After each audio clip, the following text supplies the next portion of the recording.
The Mitten, adapted and illustrated by Jan Brett.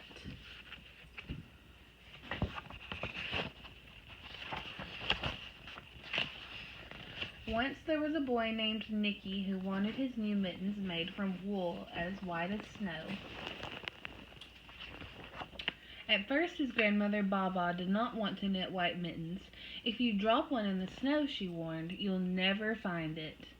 But Nicky wanted snow-white mittens, and finally Baba made them. After she finished, she said, "When you come home, first I will look to see if you are safe and sound, but then I will look to see if you still have your snow-white mittens." So off Nicky went, and it wasn't long until one of his new mittens dropped into the snow and was left behind. A mole, tired from tunneling along, discovered the mitten and burrowed inside. It was cozy and warm and just the right size, so he decided to stay. A snowshoe rabbit came hopping by. He stopped for a moment to admire his winter coat. It was then that he saw the mitten, and he wiggled in, feet first.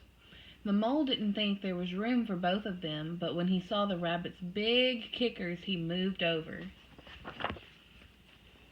Next, a hedgehog came snuffling along. Having spent the day looking under wet leaves for things to eat, he decided to move into the mitten and warm himself. The mole and the rabbit were bumped and jostled, but not being one to argue with someone covered with prickles, they made room. As soon as the hedgehog disappeared into the mitten, a big owl, attracted by the commotion, swooped down. When he decided to move in also, the mole, the rabbit, and the hedgehog grumbled. But when they saw the owl's glinty talons, they quickly let him in. Up through the snow appeared a badger. He eyed the mitten and began to climb in. The mole, the rabbit, the hedgehog, and the owl were not pleased. There was no room left, but when they saw his diggers, they gave him the thumb. It started snowing, but the animals were snug in the mitten. A waft of warm steam rose in the air, and a fox trotting by stopped to investigate.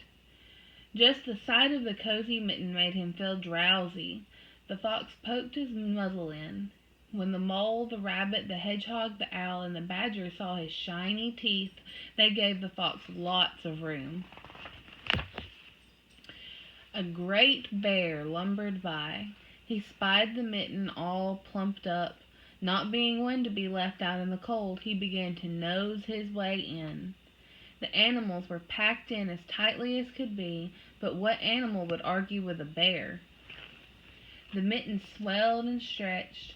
It was pulled and bulged to many times its size, but Baba's good knitting held fast. Along came a meadow mouse, no bigger than an acorn. She wriggled into the one space left and made herself comfortable on top of the great bear's nose. The bear, tickled by the mouse's whiskers, gave an enormous sneeze. Achoo! The force of the sneeze shot the mitten up into the sky and scattered the animals in all directions. On his way home, Nicky saw a white shape to the distance. It was the lost mitten, silhouetted against the blue sky. As he ran to catch his snow-white mitten, he saw Baba's face in the window. First she looked to see if he was safe and sound, and then she saw that he still had his new mittens.